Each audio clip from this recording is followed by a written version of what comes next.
got met his girlfriend and decided to cut up her place. So he kicks the door into the apartment. He goes, gets the biggest kitchen knife he can, and he starts destroying the place.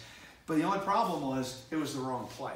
And so the elderly couple come home from the movies at about 8 o'clock on a Saturday night, and they call the police and say, we got a big giant guy with a knife in our apartment tearing it up, you know. So there's no backup on this Saturday night. There's no backup. So I pull up, and there's the couple outside the parking lot, and I can see this guy like King Kong destroying the place. So I can't let him come out.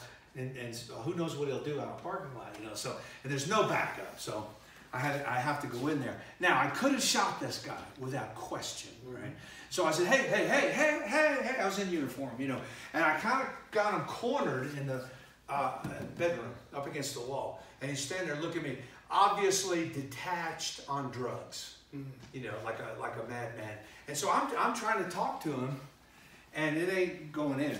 You know, there's a lot of this de-escalation talk.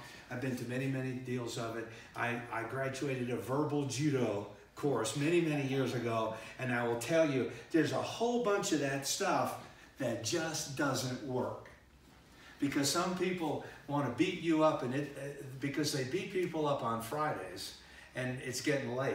So no matter what you say, ain't gonna stop it, you know. And so it takes my opinion of that is it takes an off-script remark to make them get off script of what they're saying. It doesn't matter what you say. If now look, friend, I'm not your friend. Now, I'm not looking for trouble. Well, I am. It doesn't matter what you say. You know what I mean? I've arrested these guys. And if they're this way, they're this way, you know.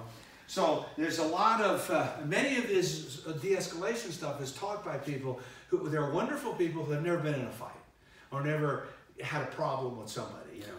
So I'm talking to this guy, and it's, you know, nowhere. So he's standing there with that big kitchen knife, and he's looking at my uniform, trying to read my name, trying to read the patches. He's babbling, you know. So I said, well, this guy's detached, you know, from reality. Anyway, he takes this giant lunge at me. Now, today's training is, for police, they've decided that you need to stay 1-2 reach steps from a suspicious person. And they can still close that gap incredibly fast. But that doesn't mean that you go through your whole life talking to everybody, you know, trying to stay 2 giant steps in a lunge away from everyone. You're up close. If something starts being weird, then perhaps you get back. But if you've got to arrest them, well, hell, you can't do it from out here. But anyway, so he makes this gigantic lunge at me, of which, you know, at any given moment, it's just me, him, and a crazy guy with a knife in this apartment. I could have shot him, and it would be absolutely no problem. But he was a college kid, and I just didn't feel, and I work out for this reason. They said, aren't you afraid you're going to hurt somebody? You're doing all this stuff all the time. And I said, well, this is why I am doing this stuff. Because I can figure out how not to hurt people, you know, past a certain point. Well, anyway, he takes this gigantic lunge at me, and I get out of the way, and I, just like Aikido, I grab his arm. You know, I got here, and I go with him across this bedroom, and right about here, he's pretty off his balance.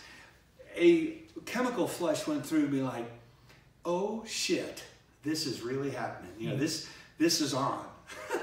So we both crashed to the ground, but I jumped up and dropped. On the way down, I spun over and dropped both my knees on all his ribs. I pretty much broke all his ribs on this side. And then the hand was down, and he had that horrible sound, you know. Big knife, I pitched it away. And then I hauled him up, and the handcuffing, you know, I knew he was all jacked up, you know. So I still handcuffed him and got him in the car. And had to go to the hospital. Now I got to babysit him in the hospital, and they X-ray him, and they just wrapped him up, and then I took him to jail. But how it ends is, all the guys heard about it, my shift, and there were some old timers there, you know. And I bring the kid through the jail and book him in, and there's that guy, and there's why don't you just shoot that son of a bitch? But you see, the thing is, you can't have a young guy doing jiu-jitsu on somebody when they can't. They would shoot them, but if you can't have some people coming in not shooting people. You know, I mean, this happened to me several times. And I just simply say, I didn't need to. I didn't have to do it, you know. But you can see the problems with that. Suddenly now they've got to up their game and shoot less people. That guy shot 3 people, by the way. Why don't you just shoot that son of a bitch? Anyway.